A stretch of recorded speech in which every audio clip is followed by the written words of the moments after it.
Dragons live for thousands of years. My name is Rydian, and I am the last Dragon King left in this world. Nobody here has ever seen a dragon. Around here, a dragon is an old man's story to frighten children. And that is exactly how I need it to stay. For 2 years, I have lived in a falling down hut at the edge of the forest. I cut wood for whoever pays. I mend fences. I haul sacks of grain at the fair. I speak little. I don't meet anyone's eyes. The wolves of this village step aside when I pass, and not one of them can feel a wolf inside me.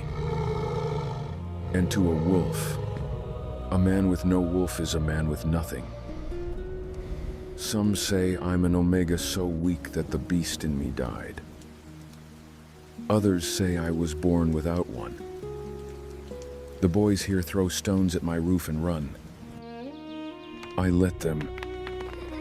Nobody in this village has the imagination to reach the right answer. I didn't come here to live. I came here looking for something. Something a dragon cannot live without. Today is the worst day of my life. The man I have loved since I was 8 years old crossed the whole hall toward me and said my sister's name. At the Crescent Moon Ball, not one wolf had the courage to claim me. Now all I have left is luck. I have to climb to the highest stone in the square and throw into the air the only thing my mother left me. If nobody catches it, I leave here with no pack, no roof, and nowhere to go. I threw it. The whole square looked up, and not one hand rose. Then the crowd opened on one side, and the one who bent down to pick it up was the madman who lives alone in the forest. The man with no wolf. The man nobody here respects. The man whose house the children of this village throw stones at. Anna Wildmere leaves here belonging to your pack. Say her name so it is recorded. I don't have a pack. Because I am. If you love stories like this and want a little more romance, check the link in our bio or scan the QR code on the screen. Just enter your date of birth and follow the steps to start watching or listening. I know the name all of you are expecting to hear come out of my mouth tonight, but the name I came here to say is a different one. Sophie Wildmere. I heard every word clearly, and it still took me a moment to understand. My heart took off all at once, with no warning, and it beat so hard that I felt it in my throat and inside my ears. My legs started to shake. I gripped my shawl between my fingers because I needed to hold on to something to stay standing. I'm going to faint. Right here, in front of everyone, I'm going to faint. The hall got the same shock I did. The old man with the harp stopped playing in the middle of a note. A woman behind me sucked in her breath too loudly. Someone over by the fire repeated my sister's name out loud, like a question. And not even the wolves of Stonefang knew what to do with their faces in that moment, because they had come there expecting something else too. And then came the worst part. Every head in that hall turned to me at the same time. I felt it before I saw it. 200 pairs of eyes on me all at once. People I've known since I was a child. People who raised goats alongside my father. People who 10 minutes earlier had been telling me the night was going to be mine. And I was standing there with my shawl crushed in my hand, still smiling. I had already taken a step forward. I had already opened my mouth to say his name. Theron was 3 paces from me. He had crossed the whole hall in my direction. People had moved out of his way, and he looked me in the eyes for 2 full seconds before he spoke. He really looked. Then he turned his face toward the elder. "Before the moon goddess and before the packs," he said, "I claim Sophie Wildmere for Stonefang." I didn't look at my sister. I couldn't. I only listened. I accept. She didn't think about it. There was no pause. There was no second of silence. There was no glance sideways at me. He said her name, and she accepted right away, in a steady voice. And I have known my sister's voice since she learned how to talk. That was not a surprised voice. The noise started right after. People stamped their feet on the stone floor, which is how we applaud here, and the sound filled everything. The harp came back. Somebody brushed my shoulder to get by and muttered an apology without looking at my face. And I stayed there, on my feet, in the same place. I didn't faint. I surprised myself, because I had been certain I would. You need to understand one thing to know the size of what happened to me that night. I have known Theron Stonefang since I was 8 years old. I know about the scar on his thumb, from when he tried to pull a honeycomb out of a hollow trunk to impress me, and got stung all the way down to his foot. I know he laughs without opening his mouth. I spent my childhood running after him across my father's pasture, and my whole youth pretending I wasn't running. When I was 15, he told me he would wait for me. When I was 18, he said it again, and that time he held my hand all the way to the end of the road, and stood at the gate until I went inside. After that, he never brought it up again. His father died. He became alpha far too young, and the alpha of a big pack owes something to a lot of people. I waited. I didn't mind waiting. I was absolutely certain that night was the night, and I wasn't the only one. All of Grayfen thought the same thing. Let me explain where I live, or none of this will make sense. I live in the Wolflands. Here there isn't one king and one court. There are packs, several of them, each with its own land, its own longhouse and its own alpha, and all of them inside the same kingdom. Mine is Wildmere. We hold 3 hills in the north, we raise goats, and when we walk into a hall we sit at the end farthest from the fire. Theron's is Stonefang, the oldest and the strongest of them all, and that's why the ball is held at their house every year. And the ball works like this. The moon goddess gives a mate to some wolves, and those wolves don't need any ball. They recognize each other by scent, on any road, on any day of their lives, and the goddess does the rest. The ones the goddess never looked at come to the crescent moon night and choose a partner with their own hands. It's the only night of the year when that can be done. The she-wolf who is claimed there walks out of that hall belonging to that wolf's pack. I have never felt the call of a mate in my life. Not once. And there's a reason for that.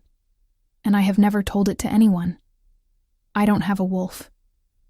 She never woke.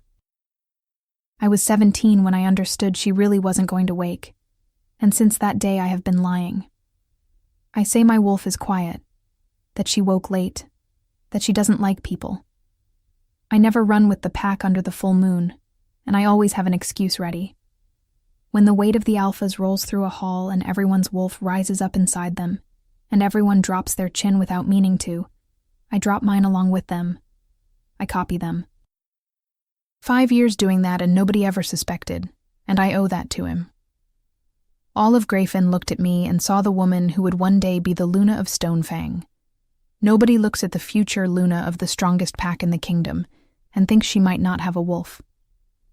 The idea doesn't cross anybody's mind, because a woman without a wolf is not claimed by any alpha, much less by the strongest one of all. As long as everyone believed I was his, nobody went looking closely. And that night he took that away from me in front of the whole village, and he has no idea what he took. I stayed in that hall until the end. 2 hours. I could have left, but running out would have been worse. So I stood near the wall with my shawl in my hands, watching. I watched 14 girls be claimed.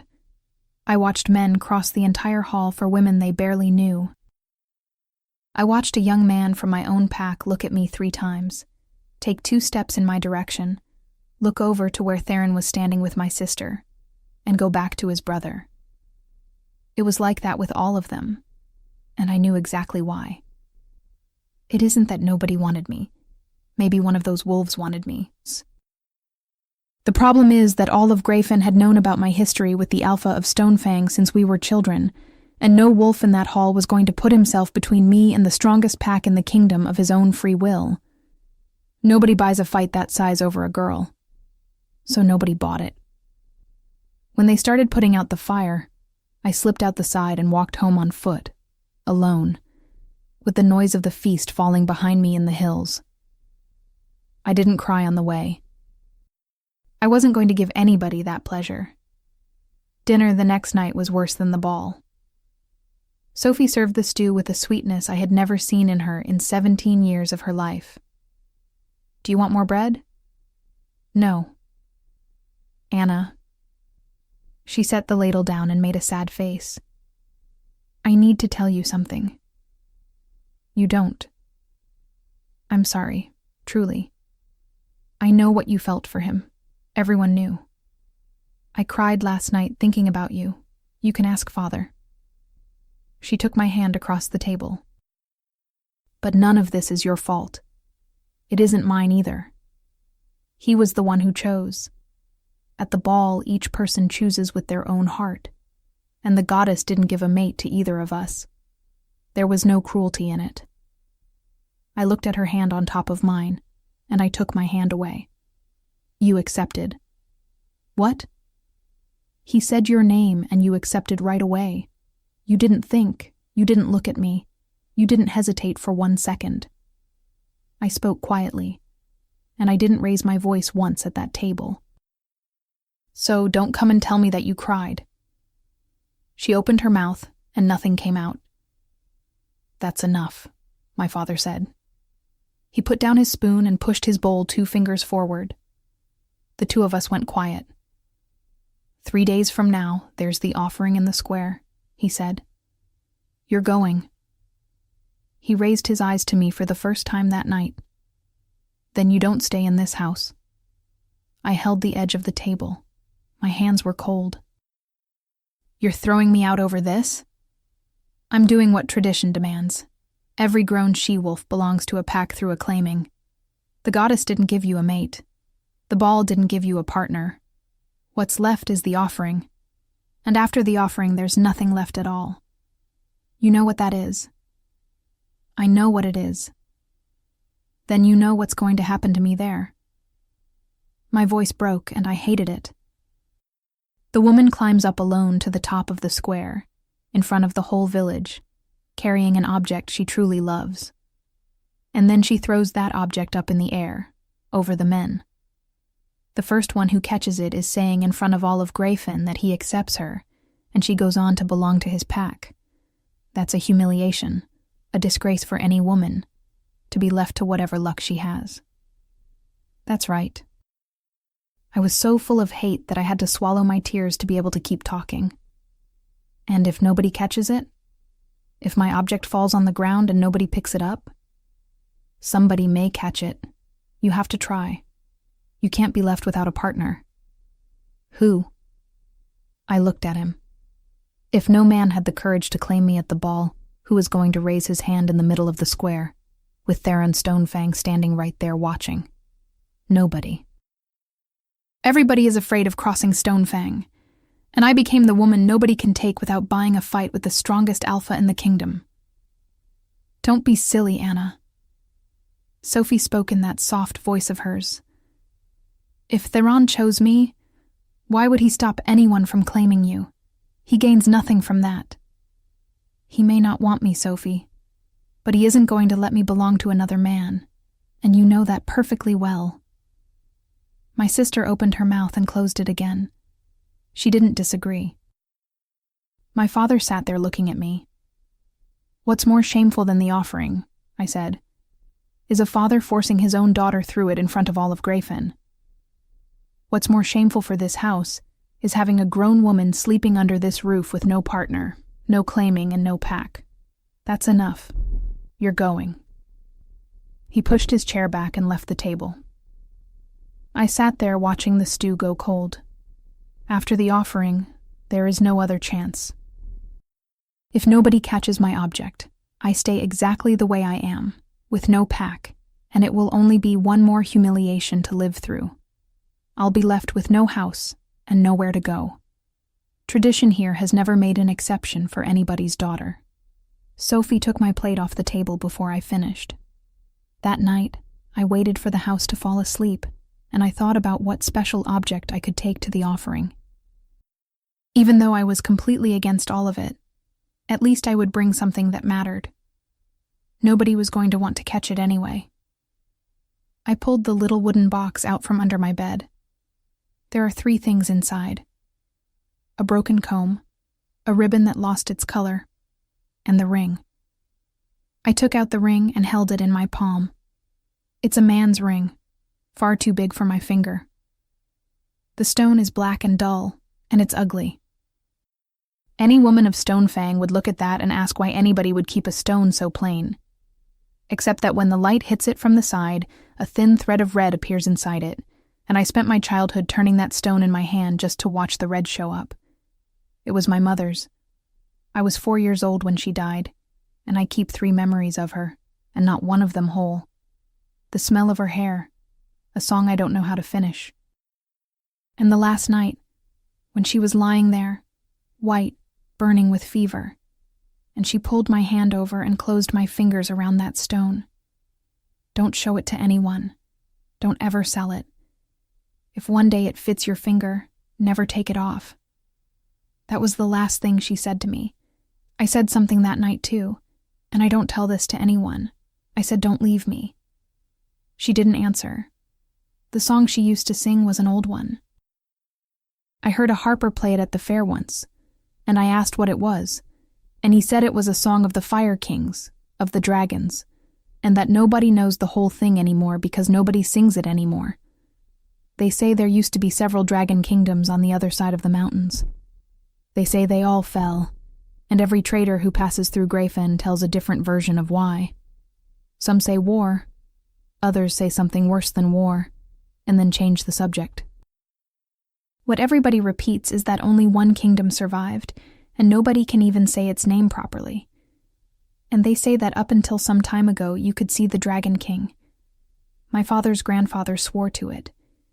He used to say all you had to do was look at the line of the mountains before the sun came up and wait, and that with luck you would see his shadow passing over the snow. Nobody has seen anything for years. If there ever really was a Dragon King, he vanished before I was born. I never believed it, and I never doubted it either. I just thought it was beautiful to have a song from my mother that talked about that. And I was about to throw the only thing left of her up into the air, in the middle of a square full of people who laugh at me for not one hand to rise. I closed my hand around the stone and squeezed until it hurt. I'm sorry, Mother. 3 days later, I climbed to the top of the square. The square had been full since early. Everyone was there, and that's what the offering is. A day when all of Greyfen stops working to watch. My father was in the front row with his arms crossed. Sophie was beside Theron, wearing the green cloak of Stonefang on her shoulders, and she didn't take her eyes off me for a second. Theron was looking at me too. I turned my face away. The elder struck his staff on the ground 3 times. Anna Wildmere comes to the offering, he said, and his voice filled the square. The goddess gave her no mate. The ball gave her no partner. She offers. Then he turned to the men. No man here is required to catch it, as has always been said. And if nobody catches it before I close this, she leaves here with no pack. I climbed the last steps and stopped on the highest stone, where I could see the whole square, and the whole square could see me. My hands were freezing, and my dress was stuck to my back. I opened my fingers and looked at the ring with the black stone in my palm for the last time. There won't be anyone. You already know that. Just throw it and get this over with. And afterward you find somewhere to hide and start again, far away from here. Maybe past the mountains, where everyone here is afraid to cross, because they still believe in dragons. After the worst I've already been through, I'm not afraid of anything anymore. I raised my hand and threw it up. The ring went up spinning above their heads, and for an instant it caught the sun, and the thread of red lit up inside the black stone. I watched every man in that square look up. I watched their hands stay exactly where they were. The ring came down, hit the ground, bounced twice and rolled until it stopped near the foot of a man who took a step back, and nobody moved. Dragons live for thousands of years. My name is Rydian, and I am the last Dragon King left. I am 400 years old, which makes me a young dragon. I have lived among dragons who were more than 1,000 and who spoke to me the way a man speaks to a boy of 10, and they were right to. 400 years teach you little about the world and a great deal about people. I learned to know who is lying before their third sentence. I learned to wait. We are the longest-lived creatures in this world, and that is why we are the ones in the least hurry. What I never learned was how to handle feelings. I never had to. My kingdom is called Auravane. It sits on the other side of the northern mountains, and it isn't the beast's nest the stories talk about. People live in there. Families, market sellers, blacksmiths, people who were born, married, and grew old. There have been humans living in Auravane for generations, and they are my people the same as the rest. And there are the few who are still dragons, and today I can count them on my fingers. This world isn't made only of dragons and wolves. There are mages, there are witches, there are people who turn into every kind of animal. There are people with a gift in their hands and people with a gift in their voice. And there are the ambitious ones, who exist everywhere and in every kind.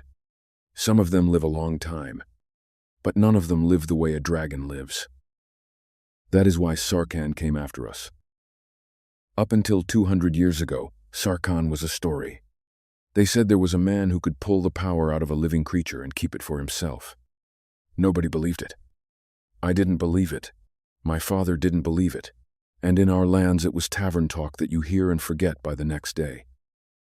I don't know where he came from. Nobody does. What I know is what he does, because I have seen the result with my own eyes for years. He finds a creature with power.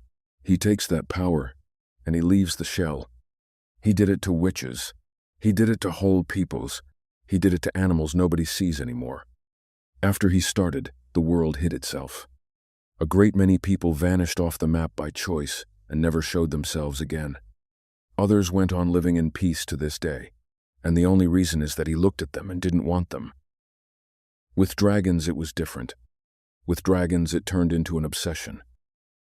He wants our years. He looks at a creature that crosses 1,000 years and he sees a shelf holding everything he doesn't have yet. He stood in front of me once, and the thing that marked me most was how empty he was.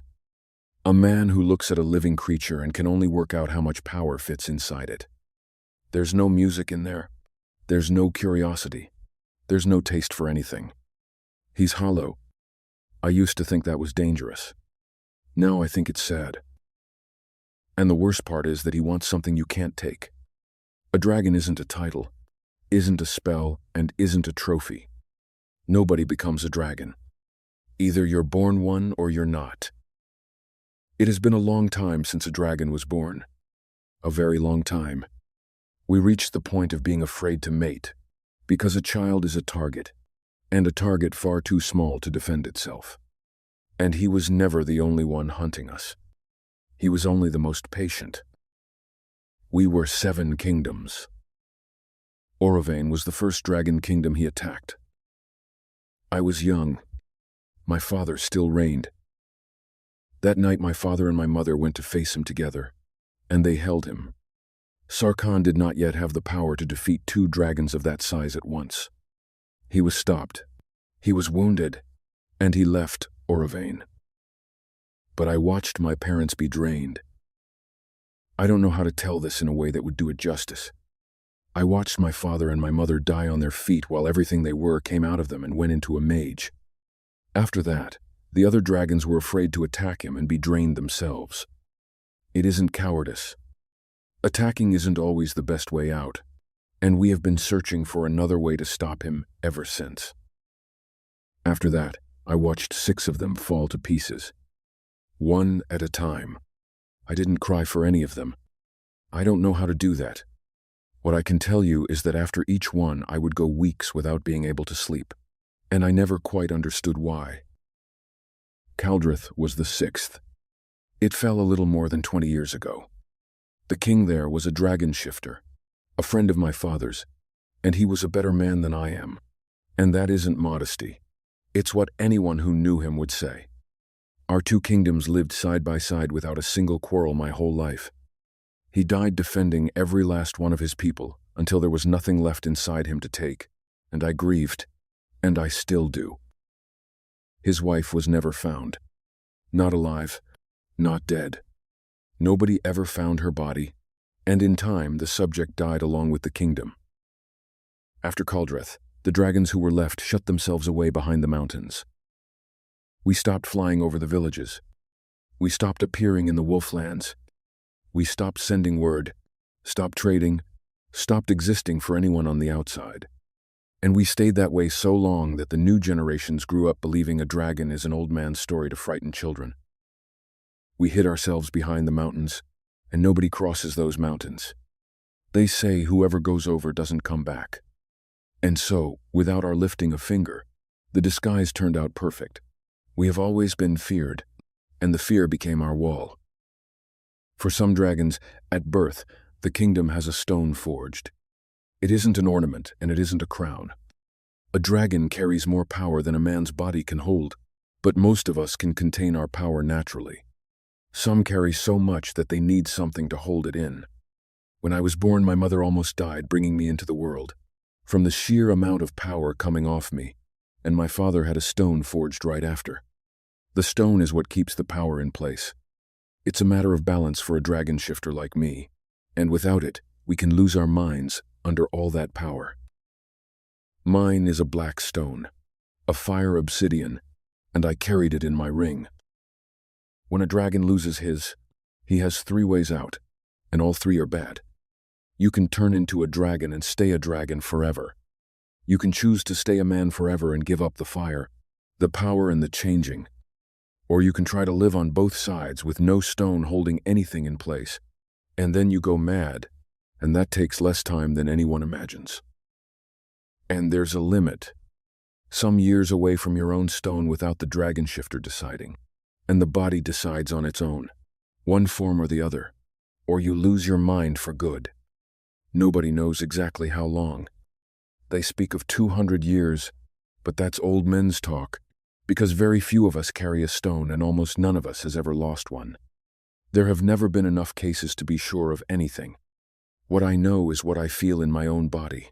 The more power a dragon carries, the faster the count runs. And I was born carrying more than anyone. And I am at my limit. I can feel myself going mad. I never told anyone outside Oravane.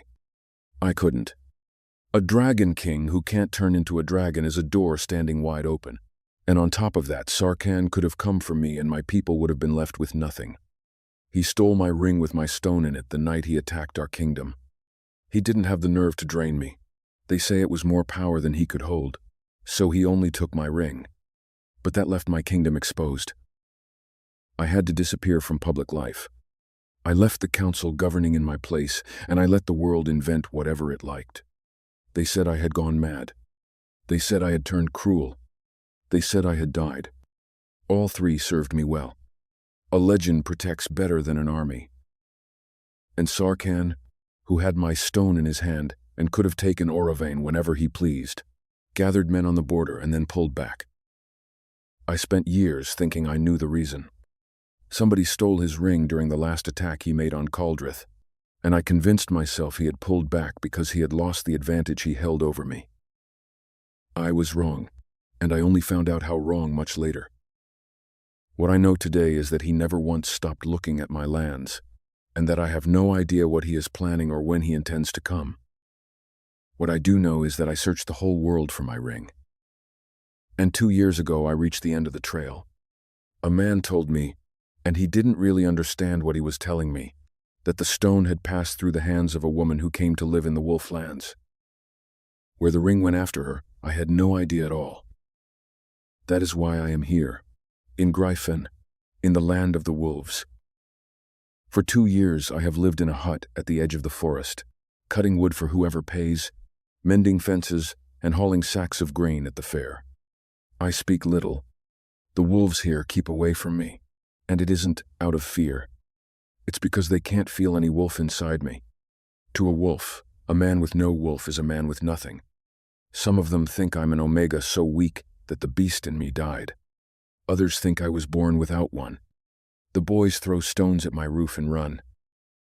I let them. Nobody here has the imagination to reach the right answer. And the right answer is simple. They can't feel a wolf inside me because there never was a wolf inside me.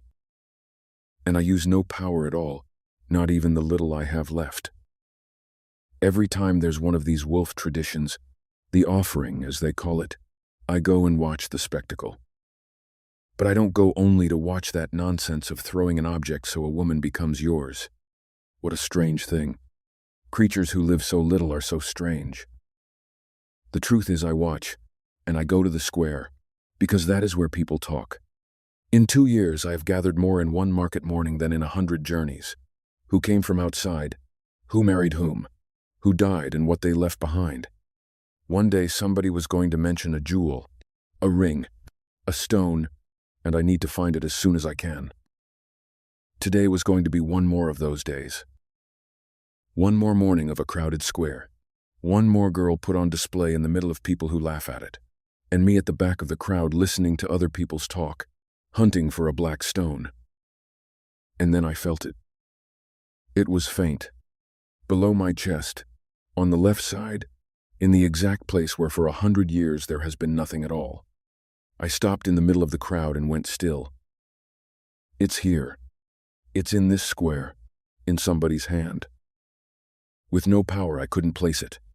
It was like hunting for a lit candle inside a crowded barn, knowing only that the flame was somewhere in there. The whole square had stopped working to watch. The Alpha of Stonefang was standing in front of everyone, with the twisted metal ring at his throat that only an Alpha wears here. And I noticed something. People weren't looking at him. They were looking wherever he was looking. A man who doesn't have to give orders to be obeyed. I know that kind. I have been that kind. A girl climbed to the top of the square. She climbed the steps alone, stopped on the highest stone, and the whole square stood watching her without a word. The old man with the staff said what he had to say, and the pull inside my chest went up along with her. She opened her hand, looked at what was in it, and threw it up. The object went up spinning above their heads, and not one hand rose. And then the sun caught it. A thread of red lit up inside a black stone. I stopped breathing. I had searched for years, and there it was, falling out of the sky in the middle of a wolf square. I know that ritual. I have watched it more times than I wanted to, and I know by heart what it means when a man picks that up. And in the moment I saw my stone strike the ground and bounce and roll until it stopped near the foot of some fellow who took a step back. Not one bit of that crossed my mind. I walked. People moved out of the way. They always do, and I stopped noticing that a long time ago. I crouched down in the middle of the square and closed my hand around the stone. And a silence of 100 years broke. It wasn't the fire coming back. It wasn't the change. It wasn't anything I could have shown to anyone. It was one beat, a single one, too deep to fit inside a man's chest, and it shook everything that exists inside me. I stayed there on one knee, unable to stand. My dragon is alive. He's rising up inside me, wanting out. I have to hold him. I squeeze the stone hard. My eyes want to turn red. I managed it, but everyone is looking at me now. I raised my eyes, and she was looking at me, with her chin up in front of people who were laughing at her, and the thing that had just woken inside me moved again. Not because of the ring. Because of her. Consort. Impossible. She's a wolf. In my whole life, I have never once heard of a dragon having a consort bond with anything but another dragon. Nature ought to forbid this. Moon goddess, you are not my goddess. Are you laughing at me? Wolves have mates. Dragons have a consort bond. And those are not the same thing. And it has been more than 200 years since I last heard of a consort bond. And I never had one, and I grew up knowing that this was not meant for me, which is something a dragon is told early and learns to carry without any fuss. A wolf. Of course it had to be a wolf. I waited 400 years, and fate ties me to a girl from a small pack who doesn't even have a pack anymore. I don't smell a wolf on her. She doesn't even have one. Lesser. How did fate tie me to a creature lesser than me? But those eyes, so sad. Damn it, Rydian. She is not for you. Don't get attached. You need to go back to your kingdom now, urgently, and get back to the plans to finish Sarkhan. You can't afford to care about a woman right now, least of all a wolf. You have a kingdom, and a handful of hopeful dragons waiting for these dark times to end. My conscience is weighing on me. I don't know how to handle this. She won't stop looking at me with those sad eyes while she pretends she's fine. And while my conscience was weighing on me and pulling me back to good sense, my dragon was roaring, "She is mine." He took it. The voice came out of the crowd and snapped me out of the mess of my own thoughts. He took her ring. I stood up with the stone closed in my hand. The whole square was looking at me, and the old man with the staff was already coming down the steps. "Man," he said, "do you understand what you have just done?" I picked a ring up off the ground. "You took this woman's offering, before the goddess and before the packs of Grafen.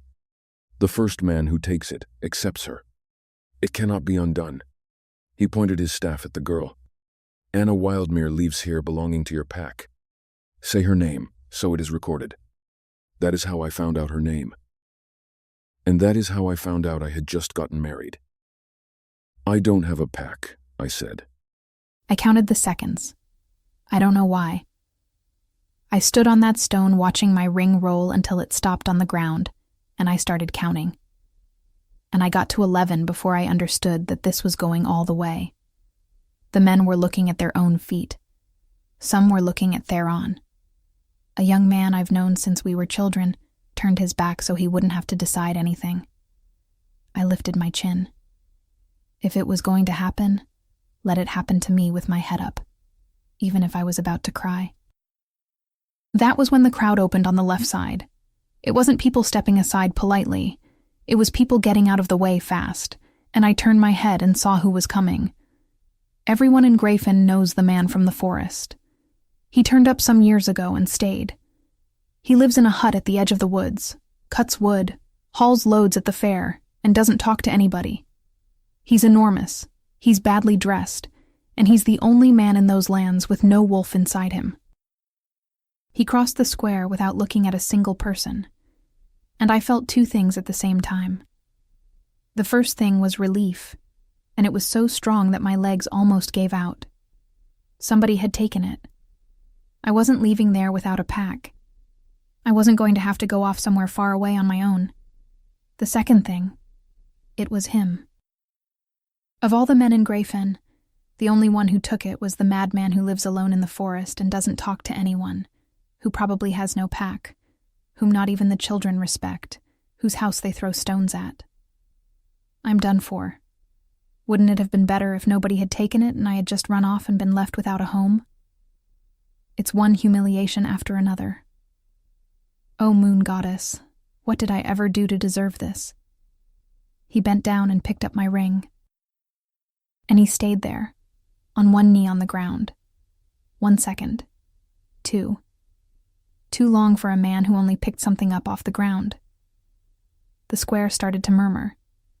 I watched his back rise and fall once, slowly. Then he raised his eyes and looked at me, and my chest tightened. It was quick. It was inside me. It was up around my ribs, and I had no name for it. It wasn't fear. I know fear. I had been afraid since 7 that morning. That was something else, and it came without asking, and I held my breath until it passed. What is happening to me? The elder came down the steps and said everything he had to say, and the only part I heard whole was the end. Anna Wildmere leaves here belonging to your pack. Say her name, so it is recorded. I don't have a pack. The square laughed. I stood on the highest stone of that square with my face burning and nowhere to look. "Oh, sweetheart." My sister's voice rose above all the others. "You were claimed and you still have no pack. Has that ever happened before, Elder? Ask him if that has ever happened." People laughed harder. "No pack, no wolf, nothing at all," someone said behind me. "They sued each other." I looked for my father in the front row. My father was looking at me, and I know that face, and even so I waited. I don't know what I was waiting for. Maybe for him to climb up. Maybe for him to say one word in front of me. Just one. To that whole square. "I don't have a daughter anymore," he said. He said it loud enough to reach everyone. Then he turned his back and walked away before the elder had closed the rite. Theron didn't laugh. He came up to the foot of the steps and stood there looking at the man from the forest with his jaw locked and his hands closed. And I didn't understand any of it, because the man who chose my sister in front of the whole kingdom was furious at a fellow who hauls sacks of grain to eat. "You," he said. "Do you know who you're dealing with?"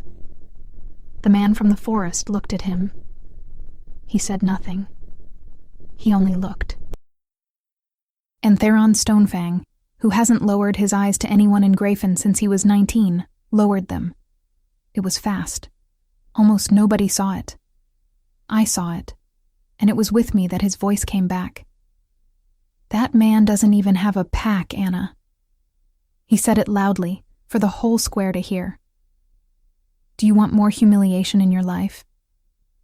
I came down the steps with my legs still shaking and stopped in front of him. "He chose me, Theron. I don't have a choice." And I spoke as loudly as he had, because if all of Grayfen was going to hear, then it could hear both sides. "You didn't give me a choice." The square went quiet. I chose her as my wife. The voice came from beside me, and it startled me, because it was the first time I had ever heard that man say more than 4 words in a row. He wasn't looking at Theron. He was looking at the elder, and he spoke slowly, so it would be recorded. "In front of all of you. And nobody forced me to do anything." Then he turned to me, and he did the strangest thing of that whole day. He took my hand, lifted it to his mouth, and kissed my fingers in front of the entire village. Anna. It was the first time he said my name. "It's an honor. I'm going to take good care of you." A shock ran from my wrist up to my elbow. Behind it came the heat, and the heat was worse because it crossed my arm, my neck, and settled in my face. And I stood there without understanding a single thing that was happening inside me. "What is this?" "He's the man from the forest, Anna. The man the children throw stones at." I pulled my hand back slowly, and he let go at once. And nobody laughed. I can't explain it. Theron went white. He looked at my hand, looked at the man, and for a moment I thought he was going to go for him. Sophie came up behind him and slipped her arm through his. He let her, and he said nothing more. The elder struck his staff 3 times on the ground. "It is done." I went home to fetch my things. My father's door stayed shut the whole time. Sophie leaned against the kitchen door frame, watching me fold my clothes, and said nothing. And when I passed her on my way out, she said good luck, and I think she may even have meant it. He was waiting for me on the road. The 2 of us walked to the forest without exchanging a word for a long stretch. He carried my sack on his shoulder without my asking, and he walked slowly, and it took me half the way to understand that he was walking slowly because of me. "Aren't you going to ask me anything?" I said. "No. I just became your wife in front of the whole village. I know. And you don't have a single question." "You do," he said. "Ask." I opened my mouth and nothing came out. There were so many questions stuck in my throat that none of them could get past the others. I walked a few more steps and picked the stupidest one of all, which was the only one that would come out. "What's your name?" He stopped. He was quiet for a moment, and I had the impression he was deciding something. Rydian. I had never heard that name in Grayfen. It was the first thing I knew about the man who, from that day on, owned my life.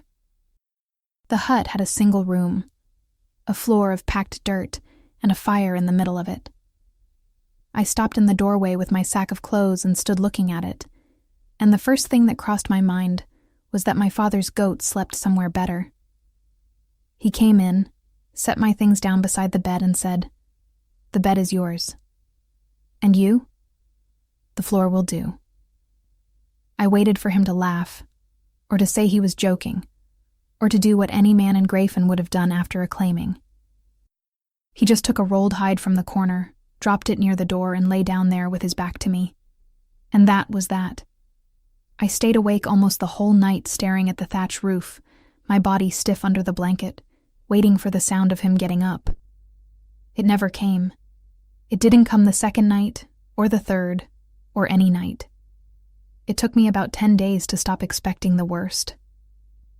In that time, I studied that man the way you study a dog you don't know. He woke before the sun and came back with firewood or with meat. He fixed whatever broke without complaining. He ate little and spoke even less. He never asked me one single thing about the ball, about my sister, about my father, about any of it. And he didn't touch me. That made me suspicious, and then it made me confused, and in the end it left me in a way I don't know how to explain. Why is a man this kind without wanting anything? By the end of that first week, I started fixing the place up. I swept, I strung a line for washing, I filled the hole in the wall with clay. I pulled the weeds out front. I found a rosemary bush near the stream and brought it back. It wasn't a good house, but it became a house. And in my 22 years of life, it was the first time I had a place where nobody was going to tell me I was in the way. On one of those afternoons, he stopped in the doorway watching me scrub the pot and said, "This is no life for anybody, Anna." In my father's house, I slept in a good bed and woke up afraid. I didn't even lift my head. Here, I sleep badly and wake up at peace. If you think the first one is better, it's because you've never slept afraid. He stayed quiet so long that I looked up to see whether he was still there. He was. And he was looking at me in a way that sent me straight back to the pot. After that, he started bringing things. Nothing big. A new comb, carved from bone, painfully ugly, because he had never made a comb in his life. Honey. Once a blue ribbon, and he left it on the bed and walked out before I could say anything. I sat there holding that ribbon like a fool. And he smiled. And that man almost never smiles. One night, the roof started dripping over the bed. He climbed onto the bench to fasten the thatch, and I stood holding the bench, in the dark, with the rain coming down hard outside. And at some point, he stepped down, and I didn't move out of the way in time. The two of us stood there, very close, and I felt the heat coming off him before there was any touch at all. I couldn't breathe properly. He looked away first. He went to the other side of the room and stood with his back to me, poking at the fire. The next day, I drove a splinter of firewood into my palm by accident, and he took my hand to pull it out, and he pulled it out fast, and then neither of us let go at the right moment. We stayed like that, a few seconds, staring at my own hand as if it were the most interesting thing in the forest. There was also the morning he came back from the stream and changed his shirt, thinking I was still asleep. I turned my face to the wall and my whole face went hot, and I spent the entire day unable to look straight at him. And here is the part that makes no sense at all. I don't have a wolf. The call of a mate happens on the inside, in the beast, and I don't have a beast. I never felt anything for anybody that came from anywhere inside me, not even for Theron, and I thought I loved Theron my whole life. What I felt for him was childhood memory and the wish to be chosen. That thing with the man from the forest was something else, and it came from my body, and it didn't ask permission. Could he be my mate? Is that even possible? That's foolish, Anna. A mate is felt through your wolf. You don't have one. I would spend hours with that turning around in my head, and I never got anywhere with it. Of all the men in Grayfen, the world gave me the poorest one, the one the children throw stones at, the one my own sister used to laugh at me in front of the square. And he treated me better in 1 month than my father did in 22 years. Maybe I got lucky. Maybe the moon goddess wasn't laughing at me after all. She has been here a month, and I should have left the same day. I already had what I came for. I could have vanished that very night and nobody in Grayfen would have missed me, because nobody misses a man with no wolf. And I'm still here, and it's that day's fault. I am 400 years old. I have watched this world do things far worse than humiliating a girl in a square. I've watched a city burn. I've watched a kingdom be emptied out in one night. A wolf village with an idiotic tradition should not be able to get under my skin. Then her father said, in front of everyone, that he didn't have a daughter anymore. And something rose up inside me that I hadn't felt in a very long time. The alpha was worse. That one I read in 3 sentences. He chose the sister, he kept the sister, and he still looks at her. He doesn't want her, and he won't let anyone else want her. He humiliated that woman in front of the whole kingdom and still had the nerve to ask whether she preferred this. I didn't decide to speak. I spoke. I chose her as my wife. It came out of my mouth before it went through my head, and to this day I don't know who said it, me or my dragon. What is happening to me? The answer I give myself is always the same one, and every day it convinces me less. I can't leave her with nothing. That's it. She walked out of that square with no father, no house, and no pack, and the only thing she has in this world is me. So the plan is this, and I repeat it to myself every day. I leave her well provided for. A solid house, land that can feed her, coin that lasts, and people paid to watch over her from a distance for the rest of her life. A good and decent life, far from those people who laugh at her. And then I go. It hurts. But I go anyway, because wolves and dragons don't cross. That isn't a prejudice of mine. It's nature. And what goes against nature never ends well for either side. On top of that, I need to reconnect with myself. I need my power back in its place, and there is no doing that here. For a month I have carried that stone around with me and I haven't put it on my finger. I could have put it on the first night. I didn't, and I have 2 reasons. The first one is a good one. A dragon coming back into his power in the middle of a wolf village does not go unnoticed. And the last thing I need is all of Grayfen talking at the fair about the man from the forest catching fire. The second one. It has been 100 years since I used my dragon. The moment I put that ring on my finger, he is going to want out. And there's the last part, which closes everything. I can't take her with me. Sarkhan is still standing. My kingdom is a house with its door open, and I am 1 step away from a war. Nobody takes a girl with no wolf into something like that. That was my plan. Whole, neatly arranged, ready. And then I asked the question I had been swallowing for a month. I could have asked it the first night. Except a question asked too soon frightens people, and I couldn't afford to lose the only thread I had in this world. So I waited. I know how to wait. We were eating when I said it. That ring, is it a family heirloom? She lifted her eyes from her plate. Why? Curiosity. You're not curious. She was right, and that was when I realized that woman paid a great deal more attention to me than I had been assuming. It was my mother's, she said. She gave it to me the night she died. I was 4. She'd had a fever for days, and she pulled my hand over and closed my fingers around the stone. She told me not to show it to anyone and never to sell it. It was the last thing she said to me. And before her, whose was it? I don't know. Her father's? Someone in her family? I don't know. She put down her bread. Nobody ever told me anything about that ring. Nobody ever told me anything about her. I held my voice exactly where it was. Was your mother born in Grayfen? I don't know. Why so many questions today? I sat there looking at her. I need to think fast. Those eyes, those lips of hers throw me off entirely. I have come close to kissing this woman at least twice, and if she knew how hard I'm holding myself back. Have you gone mute? She asked, suspicious. If that stone means all of that to you, I'll give it back. Why did I say that? I can't give it back. I can't believe I said that. What is happening to me? Moon goddess, you'll pay for this.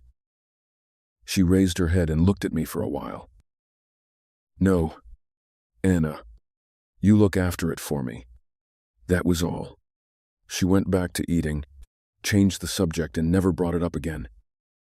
She gave me as a gift the very thing that was already mine, and it is the only time in my life I didn't know what to answer.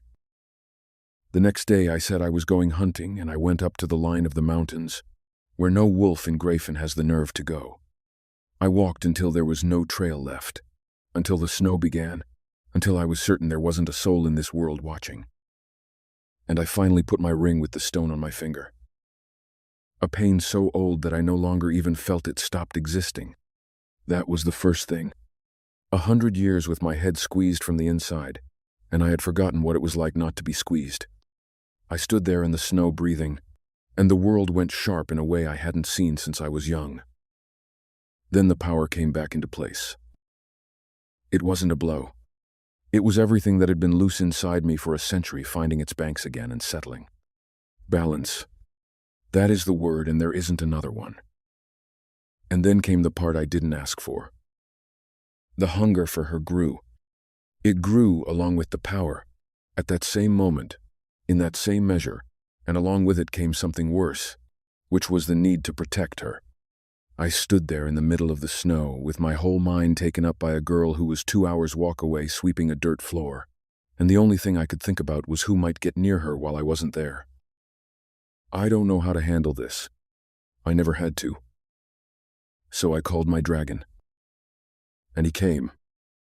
He came as if he had never gone, as if 100 years were an afternoon, and the world opened, and the mountains got small, and I went up. I'm not going to manage to tell this properly. There's the wind first. It strikes the membrane of the wing, and you feel the air the way a man feels water when he walks into a river, and the body remembers everything on its own, every movement, without you commanding it. There's the sound, which is silence, because up there no voice exists. There's the smell of the snow. There's the sun on my scales again after 100 years of sun on old cloth. I breathed deep up there, and it was the first time in a century that I filled my chest all the way. Freedom. I had forgotten the word. I let one tear escape, for the first time in my life. I don't know how to cry. And that day, flying alone over a mountain where nobody was going to see me, it came. Just one. After that I flew for a good while, and then I looked north. Oravane was right there. 3 hours of flight, maybe less. My palace, my council, my people, my bed, my whole life, and I had the stone on my finger and my dragon back, and nothing, absolutely nothing, held me in that wolf village any longer. I came to Grafen for one thing only, and that thing was in my hand. Any man with sense would have turned north. I hung there in the air far too long. And then I turned south and went back to a hut, because there was a woman inside it who was going to be waiting for me to come home with the kill, and the idea of her waiting for nothing was worse than anything I had felt in 100 years. That was when I understood the size of the trouble I was in. I landed far off, walked back in the shape of a man, and Idris was waiting for me in front of the house. Idris has served my house since before I was born. He is the only man in Oravane who knows where I have been in each one of these 100 years, and the look on his face when he saw my hand was the look of a man who had been holding his breath for a century. Your Majesty, he spoke quietly, and glanced at the closed door. Is the lady inside? She is. Keep your voice down. You have it back. I have it back. It took him a moment to be able to go on. And they say you have a future queen. They say a great many things. You kissed her hand in front of an entire square. My king. All of Grayfen is talking about it. He almost smiled, and then his face closed. But that isn't why I came. Speak.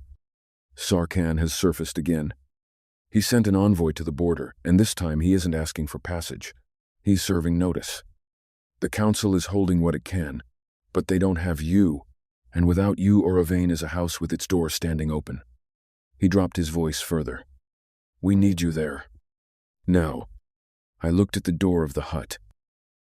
If I left that night and came back in the spring, she would sleep all that time in a hut in the forest with no idea where I was. And if I took her with me, and Sarkhan found out that there is a woman the Dragon King doesn't want to lose, she would be the first thing he went after. I have seen him do that. I saw it with my own parents. Make ready for the journey, I said. I leave tomorrow. She was awake when I came in. I could tell by her breathing. I told her in the morning, and I told her badly. I need to be away for a while. She stopped with the spoon in midair. How long?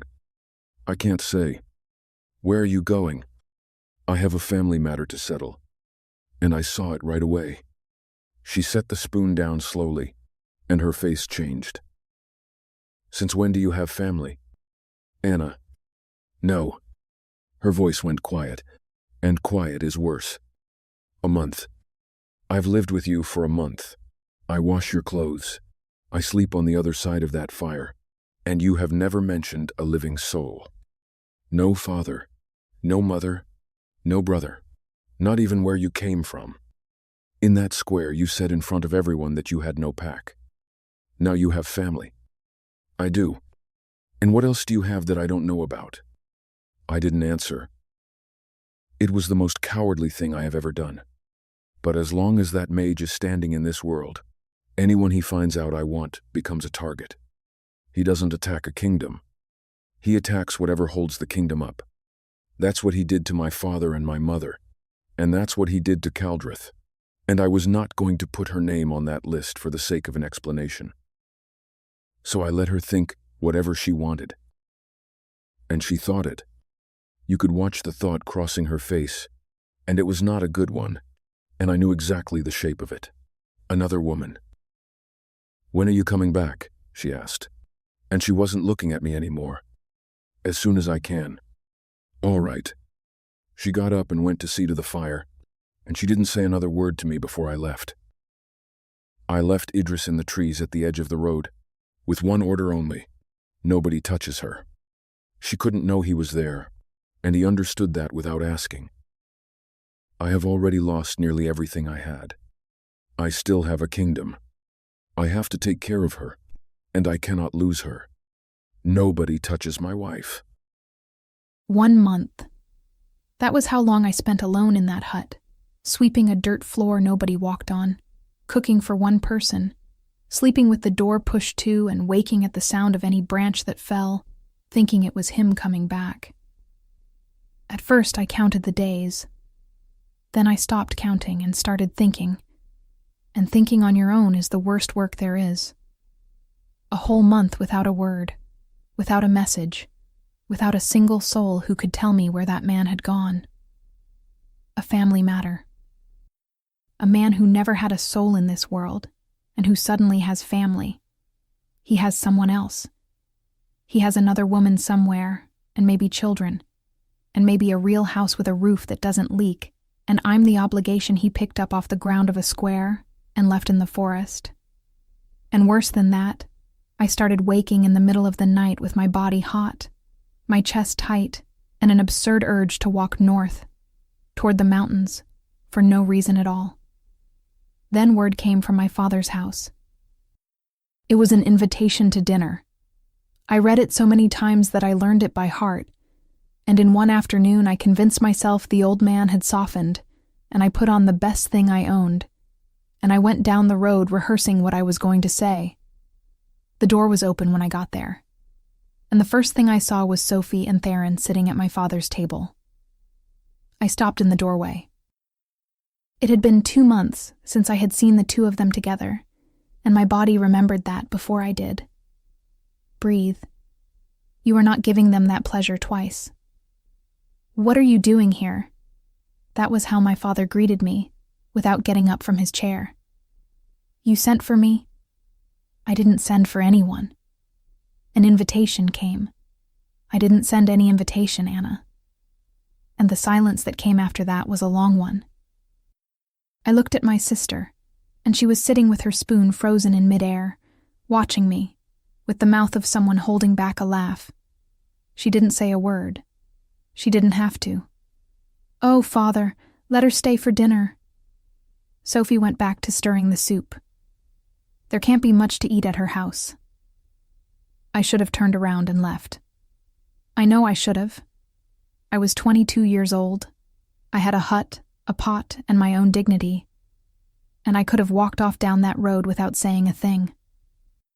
Except I would have gone back to an empty room, and I would have sat alone on the edge of that bed, and I would have spent one more night wondering where he is and who he's with. And in that moment, sitting at a table with 3 people who despise me still seemed less bad than that. That's the truth, and I'm not proud of it. I went in and sat down. Dinner was what I expected. Sophie talked the whole time about the full moon coming, about the ceremony at Stonefang, about how many families would be there, about what she was going to wear. Theron said almost nothing. He ate with his eyes on his plate, and 3 times I looked up, and he was looking at me, and all 3 times he looked away. And then, in the middle of the second dish, Sophie propped her chin on her hand and spoke in the sweetest voice in the world. Anna. And how is your wolf? I felt the blood leave my face. What about her wolf? My father asked. I didn't answer. I froze. Anna doesn't have a wolf, Father. Sophie said it the same way she would have said it was going to rain. She never did. She never woke. She's been lying about it since she was 17. My father put down his spoon, and I waited. I don't know what I was waiting for. That he would slam the table, that he would say it was a lie, that he would look at me once and ask whether it was true, whether I was all right, whether I had spent 5 years carrying that alone inside that house. That doesn't surprise me, he said. You shame this family in so many ways that one more makes no difference. That was all. And it was there, sitting at that table, that I finally understood the ball. I looked at my sister, and then at the man sitting beside her, and the pieces fit so perfectly that I almost laughed. Sophie found out. I don't know when, I don't know how, and I never will. Sophie found out, and she told him. And Stonefang is the oldest and most traditional pack in this kingdom, and Stonefang would never accept a Luna without a wolf. Never, not even if the Alpha begged the council on his knees. That is why he crossed that entire hall looking me in the eyes and said my sister's name. A year of shame explained in 3 seconds. That was why, wasn't it? I said it quietly, and I said it to him. Theron raised his head. Anna. You crossed that hall coming toward me. You looked me in the face. You had decided before you left your house, and you still came all the way to where I was standing, so you could say her name right in front of me. I held my hand still so it wouldn't shake on the table. Sophie's face went hard. Theron said nothing. And of everything that happened to me that night, it was that silence that hurt most, because he could have lied, and he didn't even bother. After a while, he cleared his throat. Anna, you can stay on our lands. My sister turned her head toward him so fast that her braid slapped her shoulder. What? If life with that man is hard, he went on, without looking at her, you can come to Stonefang. There's a place for you there. Sophie went red from the neck up. As a servant, Theron added, in the kitchen or with the laundry, there's always work. And then my sister's face relaxed, and she even smiled, and went back to stirring her food. I looked at that man for a good while. I have known Theron Stonefang since I was 8 years old. I know when he's lying. I know when he's afraid. And I know very well the face he makes when he wants something and is pretending to do you a favor. He wasn't offering me work. He was offering me a place inside his house, close enough for him to come by every day, far enough that his wife wouldn't complain. A woman with no wolf, no family, and married to a poor man would have nowhere to run, and a woman with nowhere to run accepts almost anything. That was what he was offering me with the most serious face in the world, in front of his own fiancée, at my father's table. My life with him is very good, I said. Thank you. Anna, be sensible. He has never humiliated me in front of anyone. I said it louder than I meant to, and I didn't even let him finish, and the whole table went quiet. Not once, Theron. Not once. And he has known me for 1 month.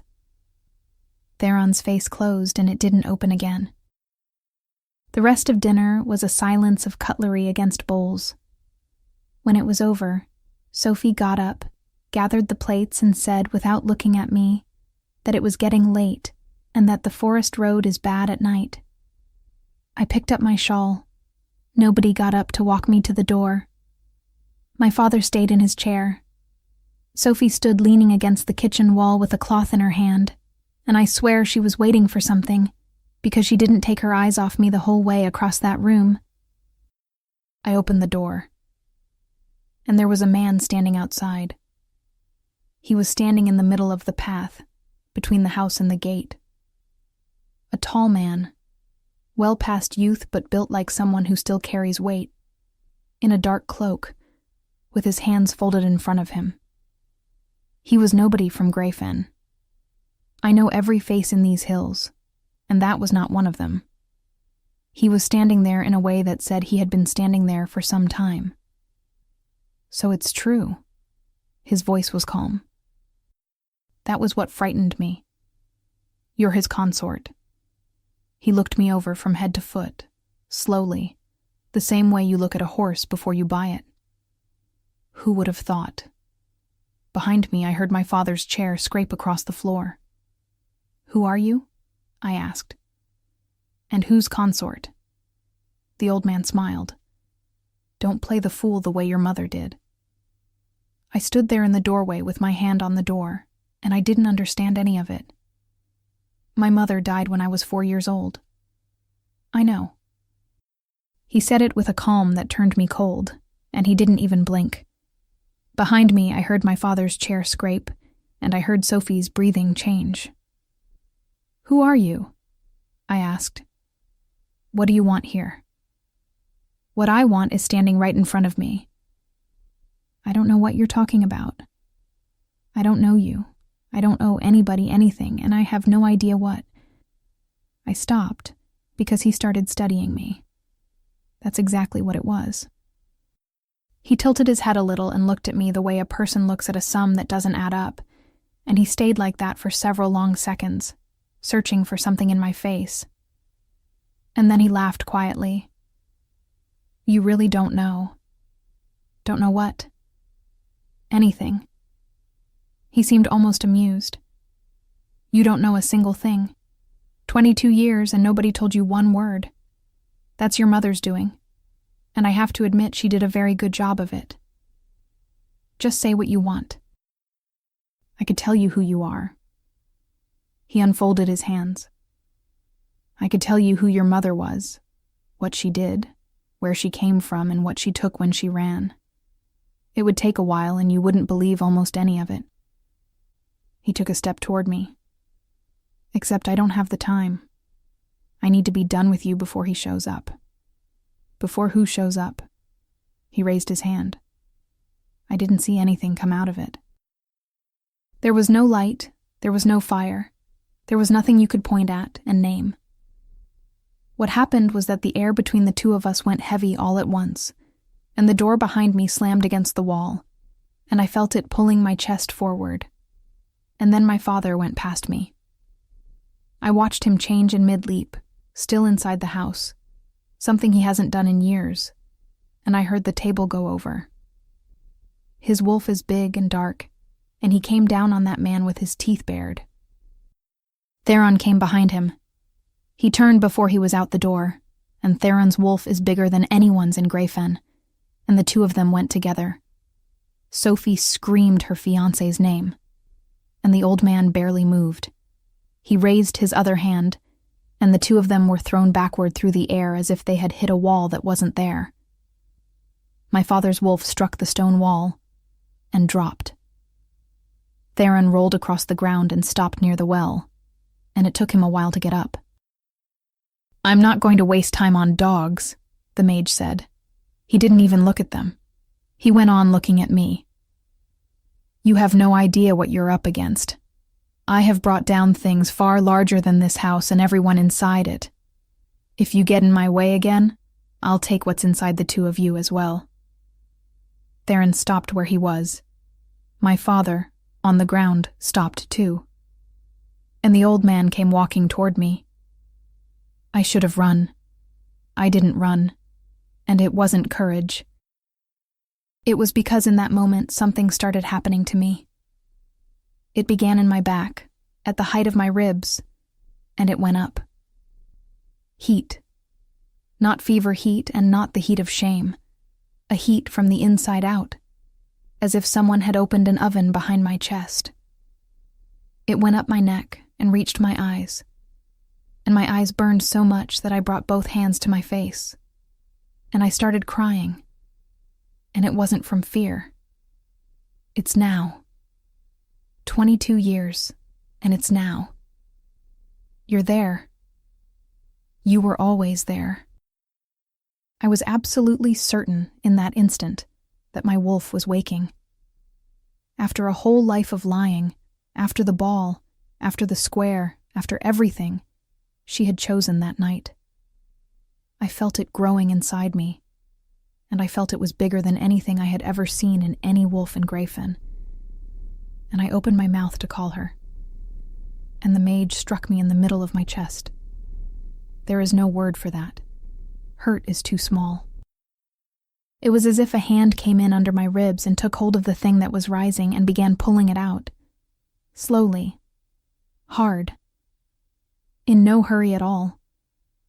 I dropped to my knees in front of my father's door and I couldn't scream because there was no air. I heard Sophie crying inside. I heard Theron shouting my name. And I felt the thing inside me being torn away. And it didn't want to go. And it fought. That was when the mage groaned. I lifted my head with what little I had left and saw something I never expected to see. He had bent forward. His hand was shaking in the air and his face was twisted, and he went down on one knee on the dirt without ever stopping the pull. And he was looking at me in astonishment. "What is it you have in there?" he said, in a completely different voice. I didn't know. Moon goddess, I didn't know. He set his teeth and pulled harder, and I felt the world start going out at the edges. And then the ground shook. It wasn't thunder. Whatever it was came from above, and it stayed, and it grew, and the firelight inside the house flickered all at once as a shadow passed over the roof. Theron looked up and went white. Sophie stopped crying. My father, still in wolf form and down against the wall, started growling low and wouldn't stop. The thing came down. It came down in the yard of my father's house, and the stones of the ground jumped, and its wings covered the whole house, and the smell that came with it was fire and snow at the same time. It was bigger than the barn. It was bigger than anything that has ever set foot in Greyfen since Greyfen existed. All of Greyfen used to say that a dragon was an old man's story to frighten children. And there was one standing on my father's land. I had called Idris back 2 weeks earlier. I needed him at the border, and I had convinced myself the danger was on my kingdom's side and not in some wolf village lost behind the mountains. I took away the only pair of eyes I had on her and I put nobody in his place. It was the second worst decision I made that month, and you already know what the first one was. I had been flying back for 2 days. I had left Oravane with the council armed and the border closed, and what I went looking for in Caldreth I found on the third day among mildewed papers, in a ledger nobody had opened in 20 years. An order, a containment stone commissioned by the royal house of Caldreth for a child about to be born, with the day and the hour written down by a clerk who probably died that same season. The stone was finished and never delivered, because by the time it was finished, there was no Caldreth anymore, and the queen had vanished.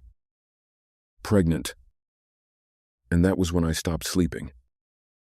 A woman arrived alone in Grayfen a little more than 20 years ago without saying where she came from. She died of a fever nobody could explain. And she put my stone into the hands of a 4-year-old daughter with the order never to show it to anyone. I flew back to ask one question. And in the middle of the second day, with the mountains still ahead of me, my chest tore open. There is no other word. It was inside me, on the left side, and I lost altitude before I could understand what was happening. That is what the consort bond is. When one of them is struck, the other feels it, wherever they are, and I spent 400 years hearing about that and thinking it was beautiful. It isn't beautiful. It is the worst thing that has ever happened to me.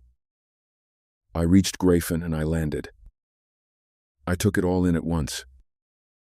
No, not her. I came down and the world shook. He let go of her and stood up. He looked me over from top to bottom, and he didn't seem frightened. He seemed annoyed. "Well," he said, "so you didn't go mad after all." I looked into his eyes and I saw the intent. That cursed mage had been waiting for me to lose my mind so he could take my kingdom. He spent 100 years waiting for me to rot. He attacked first. I'm not going to describe it properly, because it can't be done. A man who spent 2 centuries taking what belongs to others doesn't fight with fairground tricks. What he throws has no shape and makes no sound, and whatever it touches goes out. The first thing he threw caught me on the side and tore away a whole line of scales, and I felt that horrible cold of something being pulled out of you. I struck back and it took him off the ground. And the fight was even, which was already far more than I could have managed 100 years ago. It was in the middle of that I looked at her. Anna was down on her side in the yard, propped on one arm, trying to get up and not managing it, and her face was wet, and her eyes were red. Red.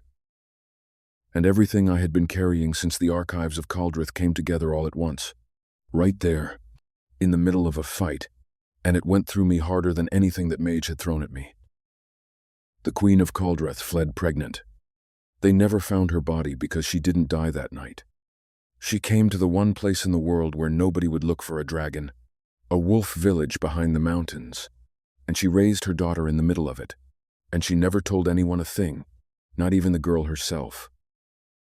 Anna never had a wolf because there never was a wolf. She is the heir of Caldreth. She is the last living thing of an entire kingdom. And she is a dragon nobody ever woke, because her mother made certain she would not be woken, and spent the 4 years she had with her teaching the girl to be a person and nothing more. And she is my consort. None of this was chance. Wolves believe in the moon goddess. I respect that. But I am a dragon. We believe in the balance of nature. Everything that is taken from one side of the world falls on the other, and the account always balances, and nobody lives long enough to see it happen except us. The serpent that bites its own tail is carved on every door in Oravane, and that is what it means. What is taken comes back. He spent 100 years taking from dragons everything we had. Now the account has come due, and I am going to raise our kingdoms up again. The mage saw where I was looking, and he turned and went for her. I knew what he was going to try again. I put myself in front of her. I took it full on, and the thing went in. If he takes everything out of me, both of us die, and that is how it works. A consort bond is one life divided between 2 bodies. One falls, the other falls. Then let it fall on me. That woman has already suffered more than enough. She has been through everything a person can be put through, and she is not going through this one too. If today is the day, she goes out without feeling anything, and I go with her. And I go first. My kingdom, I said. My people. And my wife. You will not touch a single one of the three. He pulled with everything he had. And nothing came. He pulled again, and I watched his face change, and it was the first time in 200 years that that man ran into a wall. I was whole for the first time since he killed my parents, and what he had in front of him was not the young man he left on his knees that night. And then the ground of the yard split. I felt it before I saw it, because it came through me along with her. Anna screamed, and the scream turned into something else halfway out. She grew. She burst the wall of the yard, took the barn roof off with her shoulder, and what stood up in the middle of that yard was a young dragon, dark-scaled with a vein of red running underneath, exactly the color of the house of Caldrith, and she knew nothing. She didn't know how to fly. She didn't know how to stop. She didn't know where her own wings were. She hit the wall of the house and brought a piece of it down, spat fire in the wrong direction, and burned the whole porch. It was the most beautiful and the most terrifying thing I have seen in my life. And then the thing I wasn't expecting happened. I got stronger. That isn't a figure of speech. The moment she rose up in that yard, what was inside me doubled, and I finally understood why the old ones spoke of the consort bond with all that respect. Two of us are one single thing, and when both halves are standing in the same place, they add together. Sarkhan understood it before I did. I saw it in his face. He took a step back, and the man who had not backed away when I came down out of the sky backed away when she stood up. He tried everything he knew. It was the longest fight of my life, and I will carry its marks forever. And she brought down the house, the barn, and most of the wall. Anna didn't know how to fight. She only knew how to be there. And it was enough. When he went down, he was still talking. You think it's over. He spat blood on the ground and laughed. And the laugh was broken, but it was still that same hollow thing it had always been. I'm not the only one, dragon. I taught. There are people out there as good as me, and there are people better. And every one of them knows your name. And now every one of them is going to know hers. The two of you will never have peace. I know. I waited 100 years for you. You did. I lowered my head until I was close to him. And I'm going to tell you something you should have learned before you laid a hand on a dragon. What is stolen doesn't stay. Nature corrects itself, in its own time, and everything you took from someone goes back to its owner in a way nobody can predict. My stone came back to me through the hand of a woman who was born because you destroyed the wrong kingdom. He opened his mouth. You're too young to know that, I said. Or too stupid. And it ended there. Anna collapsed in the same instant. She shrank down and became a small woman in a torn dress again, face down on the stone ground, and I reached her before the dust settled. She was breathing. She was only out cold, the way any dragon goes out after changing for the first time without the slightest idea what they are doing. I lifted her and set her on my back, in the hollow between the scales, the way you carry a queen. Then I looked at what was left of that patch of land. Her father had come back to his human shape and was sitting on the ground against the wall, with his arm hanging at a wrong angle and his mouth open. Theron was on his feet near the well, without his cloak, with a cut across his forehead, looking up at me the way the men of this world have looked up at us for 1,000 years. And the sister was clinging to the kitchen doorframe. Listen well, I said. Nobody breathed. You had 22 years with that woman inside your house. I looked at him, and all you ever did was let her down. Theron lowered his eyes and never raised them again. You had in your hands the last heir of a kingdom and the wife of the Dragon King of Orovane, and you humiliated her. Shame on you. I won't condemn you, for her sake, and because at least you tried to defend her, late as it was. That was when her sister let go of the doorframe and came out to the middle of the yard. Sophie went down on her knees in the dirt, and she was truly crying, her face all wet and her hands pressed together. Your Majesty, I didn't know. I swear by the moon goddess, I didn't know anything. I was a child. Anna is my sister. She knows I love her. Let me talk to her. I'm her half-sister. Don't try to manipulate me, little girl. She stayed there on her knees with her mouth open. I opened my wings and flew, with my wife asleep between my scales. She slept for 2 days. I spent those 2 days in that room and I let nobody in but the healer. And on the first morning she told me what I already knew. There was nothing to treat. A first change knocks anyone flat. Her body was doing on its own the work of learning something it should have learned at 15. I pulled a chair over to the bed and stayed there. 400 years, and I had never been afraid on that scale. It isn't the fear of losing a war, which is the fear I grew up with. It's something else. I spent 2 days watching her chest rise and fall and checking, every so often, that it was still rising. On the second day, I sent for the box I had brought from Caldrith and left it on the table beside the bed. It was all decided. She would wake and I would tell her everything, from beginning to end, without hiding a single line, and then she would choose whatever she wanted to do about it. And then she opened her eyes. The first thing I saw was the ceiling. It was so far above me that it took me a while to understand it was a ceiling. High, of pale stone, with heavy beams crossing up there, and a window that went from the floor up to a height that doesn't exist anywhere in my whole village.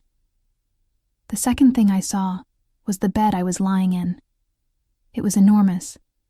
I sat up slowly and looked around, and the room went on and on. There were rugs on the stone floor. There was a fireplace the size of a door. Outside, it was snow. I dragged myself over to the window on wobbling legs, and what I saw out there made me sit down on the floor. I was above the mountains, not beside them, above. I was looking down at the peaks I had seen my whole life far away on the horizon, and I was on the far side of the mountains, the side nobody in Grayfen has the nerve to cross. There was a whole valley below, with roofs, chimney smoke, people walking around as small as grains of wheat. "You're awake." I turned. He was in a chair beside the bed, and he was not the man from the forest. It was the same face, the same beard, the same size, the same way of standing still. But he was dressed in a way I have never seen in Grayfen, or in any story, and there was nothing meek about that man, and when he stood up out of that chair, the whole room seemed smaller. "Where am I?" "In Oravane." He stopped 2 paces from me, without coming any closer.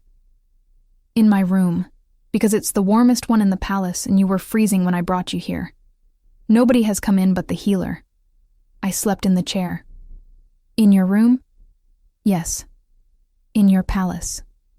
"Yes." I looked at that man, and I started laughing out of nerves, because I still didn't understand what had happened. "You lied, about not having a pack, about not being anyone important." "Yes, I said I didn't have a pack, but I never said anything about being important." "You have a kingdom." "Yes," he said, "so I never lied to you." I threw the first object my hand reached. It was a vase, I think. He moved his head aside and didn't shift from where he stood. 1 month, Rydian. I know. 1 month alone in that hole, thinking you had another woman. My voice came out shaking and I let it shake. I spent whole nights awake thinking I was the obligation you picked up off the ground. I even got as far as thinking you had children. I went to dinner at my father's house because sitting at that table with those people hurt less than sitting alone waiting for a man who wasn't coming back. I know that now. You let it happen. You looked me in the face, you saw what I was thinking, and you let it happen. I did. He didn't look away once. And if you ask me whether I would do it again, knowing what I knew that day, I would. Anna, that man laid kingdoms waste. He killed my parents in front of me. The moment he found out there was a woman I didn't want to lose, she would have become the first thing on his list. I couldn't risk you. He found out anyway. He did. He swallowed that. And I was wrong. And I nearly lost you because of it. And I will carry that night for the rest of my life. Do you want to fight with me now, or do you want the answers first? I stood there looking at him. We had never had a conversation that long, and the feeling was that we had been married for years. The answers. He pointed at the chair, and I sat, and he began. For 200 years the kingdoms of this world have had no peace, and the fault belongs to one man and to the ones he taught.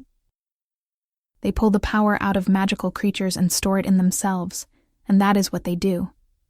And it is the only thing they know how to do. A dragon kingdom was the main course, because we live longer than anything that exists. There were 7 dragon kingdoms. One is left. Ours. Ours, I thought. What a terribly attractive man. Even the things he says are attractive. I had almost stopped listening to him, lost in thoughts that were not at all decent. And the 6th to fall, a little more than 20 years ago, was called Caldrith, he went on. The king of Caldrith died defending his people until there was nothing left inside him to take. He said it slowly. He was a friend of my father's. Our 2 kingdoms lived side by side my whole life without a single quarrel. Why are you telling me this? Because the Queen of Caldrith fled that night, and they never found her body, and the whole world assumed she had died along with the kingdom. He stopped. She was pregnant, Anna, and before she fled, she stole from Sarkin the one thing of mine that he had. I didn't understand right away. I swear I didn't understand. And then I looked at his hand. The black stone was there, on his finger, in the ring. The same stone I turned over in my hand my whole childhood. The same one I threw up into the air in the middle of a square full of people laughing at me. No. Anna. No. My world stopped. My mother. My voice locked up, because as far as I knew, my father found my mother on the road, fell in love with her and married her. And after she died, he took another woman who was Sophie's mother, and she died later too. And people even used to say my father had no luck with wives. She was the Queen of Caldrith. He said it with a gentleness that was worse than shouting. She came to the one place in the world where nobody would look for a dragon in hiding, a wolf village behind the mountains, and she raised you there, and she never told anyone. Not even you. This is madness. And her fever wasn't a fever. I stopped breathing. It took him years to find out where she was hiding. He went on, and I could see that it cost him to say it. When he found out, he sent someone to check whether she still had the ring. She didn't. She had already passed it to you. So he had her killed and never spent another thought on the matter, because he decided the child was worth nothing. A mix of 2 bloods, a girl who would never turn into a wolf and never turn into a dragon. He left you alive out of contempt, Anna. It was the greatest mistake that man made in 200 years. I sat back down in the chair because my legs decided on their own. It was too much. I had heard him say it that night, but I hadn't been able to think. My body wouldn't let me. And my mother. I was 4 years old. I was standing beside that bed. I held her hand, and I asked her not to leave me. She knew they were coming for her, I said quietly. That's why she gave me the ring. And why did she never tell me anything? Not that I had. I didn't even know how to finish the sentence. She sealed you shut to keep you safe. He crouched down in front of me to be at my height. Your mother was known for being very powerful, very admired. Your father, too. My father, whom I never got to know. The tears started wanting to come. The father I thought I had was never my father at all. I cried there, in that chair in front of him. I cried for the woman who died without ever telling her own daughter who she was, for everything she lost. And I cried for the man who died before I was born, and whom I will never know. And I cried because, in the middle of all of it, the only thing I could think about was one small, stupid thing. My father was never my father. No. Did he know? He married a woman who arrived pregnant on the road. That's what Idris found out for me. Rydian said it without raising his voice. So yes. He knew. 22 years. 22 years in a house where I was a thing left over, and I spent every one of them trying to work out what was wrong with me. I don't have anyone, I said. I don't have a mother. I don't have a father. I don't have a sister. I don't have a pack. And now I find out I'm not even a wolf. I have nothing, Rydian. You have me. You say that because I'm your consort, and I don't even really know what that means. He didn't answer right away. He got up, went to the table, and came back with a small box. He sat down in front of me again and rested the box on his knee without opening it. That's half true, he went on. A consort bond isn't a collar. What the balance does is point. It tells a dragon which person in the whole world has a life tied to his, and after that, it steps back and commands nothing else. We can feel the same things. Our lives are anchored to each other. He looked at me. But dragons live a very long time, and you are much younger than I am. And we could choose to live somewhere else, with someone else, and our lives would still be anchored. It isn't common, but I have heard of a consort pair who chose not to live together. He touched my cheek, wiped away the tear that was running down with his thumb, and went on. It is still a choice. Rydian, that was all I managed to say. I love you because you are my consort, and there's no use pretending otherwise. That is inside me, and it doesn't come out. He leaned forward. But I would love you just the same if it weren't so, because you have a character I haven't seen in this world for a long time, and character is the only thing a dragon truly admires. We live 1,000 years, Anna. Beauty we see and forget. Power we see and forget. A whole person we never forget. I had no answer. Ah, but you're a dragon, he said, and shrugged. That explains it then. I laughed. It was an ugly laugh, with my face all wet, and I brought my hand to my mouth because it was no moment at all for laughing. I love seeing you smile, he said. And then he opened the box. Inside there was a ring. It was small. It was a woman's. The stone was dark, the same kind as his. What is this? It's yours. It was commissioned by the Royal House of Caldrith for a child who was about to be born, and it was finished too late, because by the time it was finished there was no Caldrith anymore, and your mother was already on the road. It never reached the hands it was waiting for. I couldn't speak. That's what I disappeared for that month. He squeezed my hand. Half the time I was closing a border. The other half I spent bent over the ledgers of a dead kingdom trying to find out who the woman was who had held my stone. I went to Caldrith to search, and I brought back the ring with the stone. I was still there when I felt you. Consort pairs sense each other's danger. It is a very powerful tie. He raised his eyes. Some dragons need a containment stone. With your bloodline, of course, the heir of Caldrith was never going to be born weak. He held the ring between his fingers. Will you let me? I held out my hand. He put the ring on my finger, and it fit. Don't show it to anyone. Don't ever sell it. If one day it fits your finger, never take it off. I started crying again, and this time I didn't even try to hide it, because I finally understood the words my mother left me. She wasn't talking about that stone.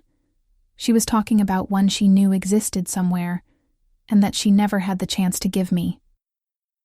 And the heat that had been waking me before dawn for weeks settled inside me and went quiet for the first time.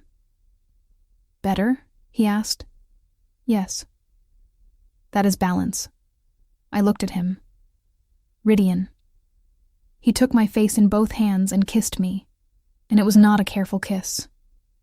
His hand went to the back of my neck and mine went to his shirt, and my thoughts simply stopped working, and I don't know how long that lasted. When he pulled back, I had no breath left. I have a great deal to teach you, he said, and his voice was uneven. You don't know how to fly. You don't know how to stop. You don't know how to land, and landing is the one that hurts most to learn. You don't know how to fold your wings without breaking whatever is beside you, and you know absolutely nothing about the people who are now yours. I learn fast. I certainly hope so. He ran his thumb across my lips. And there is one more thing you need to know about dragons, and I'm going to tell you now because later there won't be time. What? Our first night is coming. He said it with all the calm in the world. And I need you to prepare yourself properly, Anna, because a dragon isn't a wolf. We don't mate for one night and then go about our business. We take days. It took me a moment. Wait. What? Days? Days in a row. He raised an eyebrow. If you take my meaning. I turned so red that I felt the heat go up to the roots of my hair, and I hid my face in his shoulder. Want a little more of this story? The Dragon King's version includes scenes you haven't heard yet, their first flight together, the wedding, their first night, and more. Just enter your email, confirm your age, install the app, and keep listening.